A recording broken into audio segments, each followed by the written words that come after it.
The result of the gnocchi with beet and potato is this wonderful fluffy, it's not pasta and it's not quite a dumpling, so it's somewhere in between. There's literally nothing better than these pillowy, airy, delicious gnocchis. Starting with 2 pounds of produce, I have 2 russet potatoes and 1 beet. I'm going to use the russet potatoes, and then I'll add the russet potatoes and the beet to boiling water for about a total of 43 minutes. As I go along, I add salt. You want to add a lot of salt to this. And then now I'm going to place them on a rack now that they are done after 43 minutes to let them cool off, and then I will peel them. And what I'm using to peel it is a fork.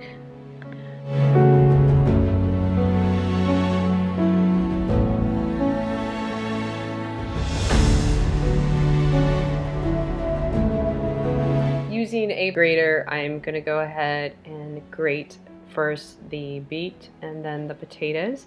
I'm using the smallest portion of the grater, so go ahead and grate them through, and then what this does is if you don't have a potato ricer, it's going to make them airy and fluffy.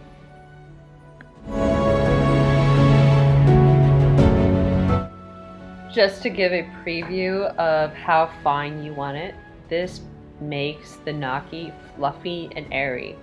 Now add the potatoes to the bowl with the grated beet. Make a well for the other ingredients and crack 1 egg into the center of it.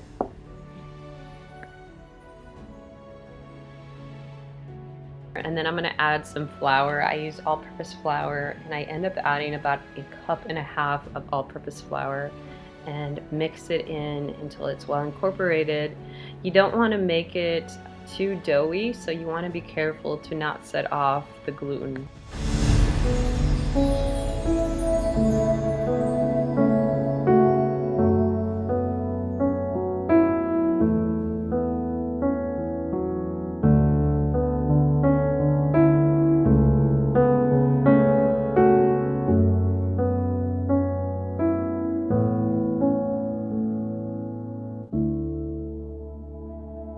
Cut the dough into 4 equal pieces with a knife.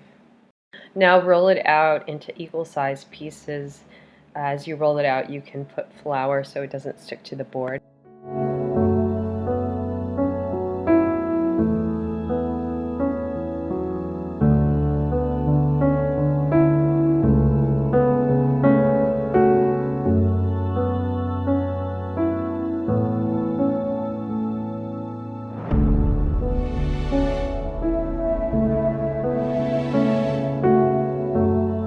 Using a knife, I am going to go ahead and cut them into equal size pieces.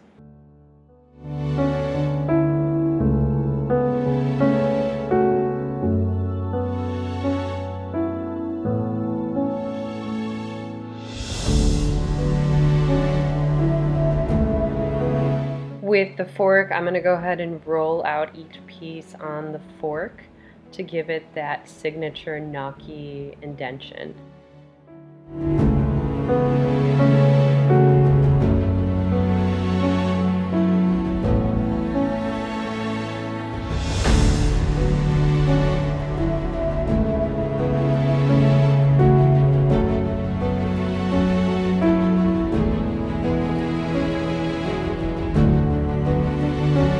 While rolling out the dough, get a pot and fill it with water and get it to the boiling point before you put in the gnocchi. As soon as the gnocchis are done, they'll start to float, and this will be about 2 to 3 minutes into when you put them in.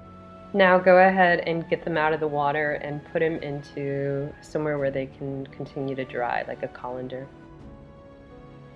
In a very hot pan, I'm going to go ahead and add 2 tablespoons of butter with fresh thyme.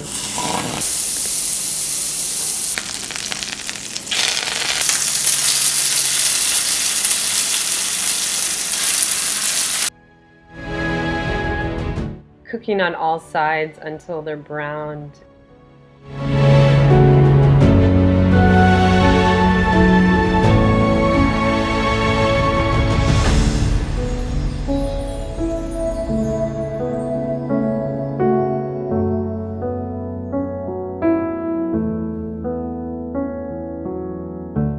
I don't use, I'm gonna go ahead and put in a Ziploc bag and add extra flour so it doesn't stick, and go ahead and freeze them until you decide to use them.